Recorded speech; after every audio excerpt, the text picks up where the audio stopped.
बघा, या सिद्धार्थ शर्मा असो किंवा इकडचे कोणी असो, यांची काय लायकी आहे की हे ना आपले थोर महापुरुष आणि एवढे वरिष्ठ नेते यांच्याबद्दल बोलतील करू. हे गलीतला कुत्रा त्यांना ओळखत नाहीये. सिद्धार्थ शर्माला एक गलीतला कुत्रा ओळखत नाहीये. इकडे बीजेपीच्या नावावर वोट मागतात आहे. स्वतःच्या कर्तृत्वावर तर झिरो आहे. त्याच्या म्हणजे स्वतःच्या कामावर ते वोट नाही मागत आहे, फक्त पक्षाच्या नावावर आणि लोकांना बेवकूफ बनवून वोट मागतात आहे.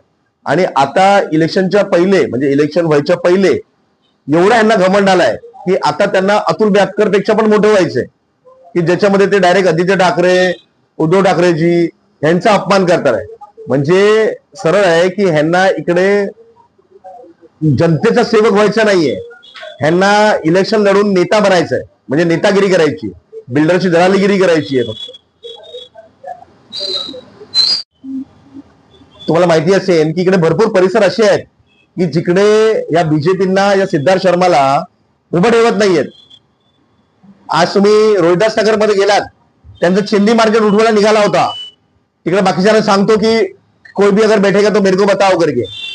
आज तिकडचे एक माणसाने, प्रत्येकाने माणसाने सांगितलं की ह्यांनी जर पाय ठेवला तिकडे तर त्याला आतमध्ये येऊ देणार नाही करून.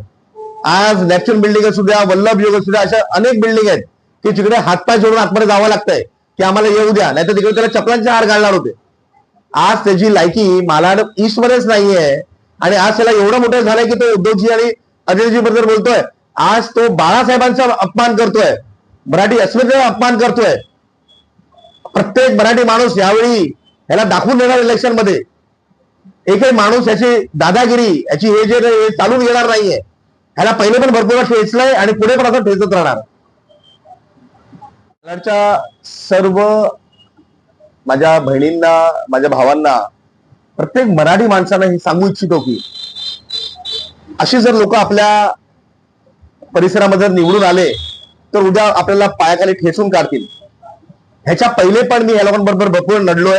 ह्यांनी जेव्हा जेव्हा पण आपल्या मराठी माणसावर किंवा आपल्या जनतेवर अत्याचार केलाय, मी यांना पुरून उरलोय. तुम्ही बघितलं असेल की पाण्याचा मुद्दा असू द्या, सीओडीचा मुद्दा असू द्या किंवा स्कायवॉकचा मुद्दा असू द्या, ज्या ज्या ठिकाणी मला वाटलं की हे चुकीचं करणार आहे, जनतेवर अन्याय करणार आहे, तेव्हा मी त्यांच्यासाठी पुरून उरलेलो आहे. रोडवर उतरलोय, पूर्ण जनतेबरोबर उतरलोय.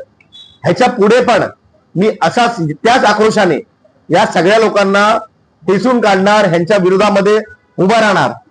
तो सगळ्यांची एक विनंती आहे, फक्त एक, की ह्यावेळी ज्या माणसाने आपल्यासाठी कामं केली आहेत, ज्या मराठी माणसाने आपल्यासाठी कामं केली आहेत,